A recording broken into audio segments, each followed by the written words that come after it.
Number 7 Basara triple ఐటీలో వనపర్తి జిల్లాకు చెందిన వసంత అనే ఇంజనీరింగ్ విద్యార్థిని ఆత్మహత్య చేసుకుంది. ఈ ఘటనపై పోలీసులు దర్యాప్తు ప్రారంభించారు. వనపర్తి జిల్లాకు చెందిన వసంత బాసర ట్రిపుల్ ఐటీలో ఇంజనీరింగ్ చదువుతుంది. ఆమె ఆత్మహత్యకు పాల్పడినట్టు అధికారులు గుర్తించారు. ఈ వార్త కళాశాల వర్గాల్లో తీవ్ర దిగ్భ్రాంతిని కలిగించింది. ఆత్మహత్యకు గల కారణాలపై అధికారులు ఇంకా అధికారికంగా ఎటువంటి ప్రకటన చేయలేదు.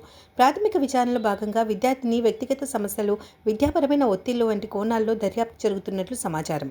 కళాశాల యాజమాన్యం, అధ్యాపకులకు, తోటి విద్యార్థులు మృతురాలి కుటుంబానికి ప్రగాఢ సానుభూతి వ్యక్తం చేశారు. ఈ దురదృష్టకర సంఘటనపై లోతైన విచారణ జరపాలని కోరుతున్నారు. సంఘటనా స్థలంలో పోలీసులు తమ దర్యాప్తును ముమ్మరం చేశారు. ఈ కేసులో వాస్తవాలను వెలికి తీయడానికి అన్ని కోణాల్లోనూ పరిశీలిస్తున్నట్టుగా తెలిపారు. మరిన్ని వివరాలు త్వరలో వెల్లడి కానున్నాయి.